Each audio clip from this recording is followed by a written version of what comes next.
I'm Claire Hargreaves. I'm a PhD student here at Lancaster University. I'm in the Department of Maths and Statistics.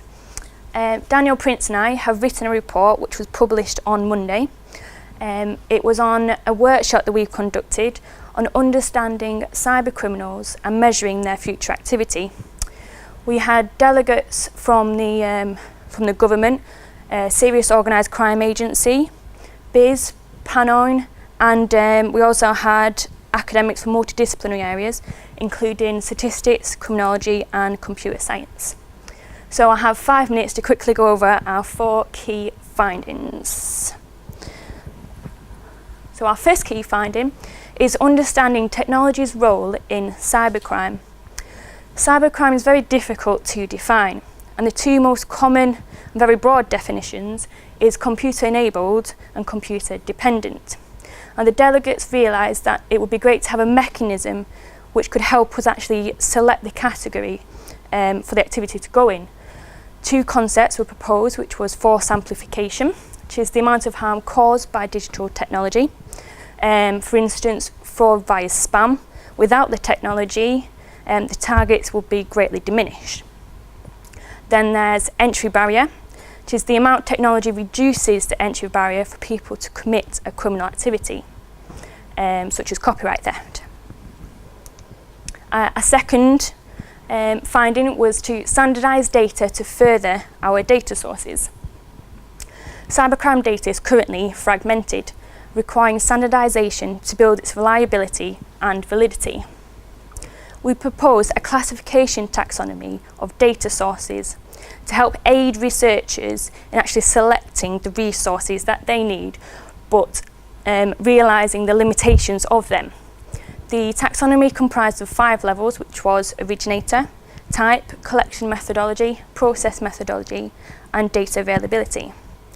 However, we do realise that we need data sources to be more reliable and valid.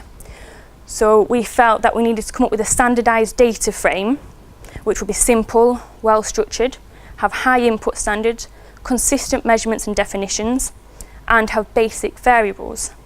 In doing so, we would limit the discrepancies between the data sets, making them more comparable, optimising our sample sizes. Our third key finding is to utilise mechanisms to capture the data.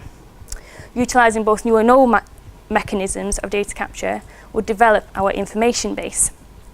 There are many collection points that aren't really being utilised, 2 of which was the process of the criminal investigation, prosecution and sentencing, such as collecting email addresses on arrest, and also recording the prosecution processes so we could do multi-level modelling, and also adapting existing surveys and research such as action fraud and the crime survey of England and Wales.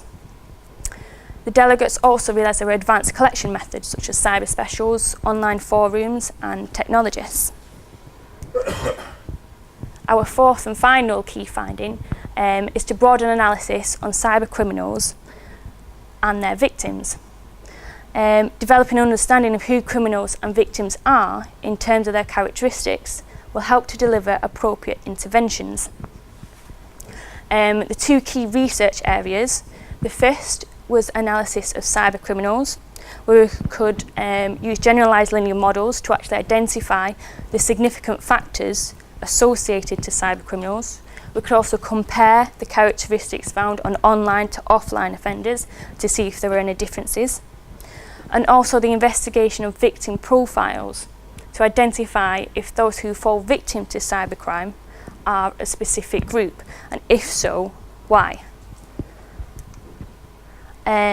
It was published on Monday and you can access it through CRESTxLancaster if you were actually interested in the findings.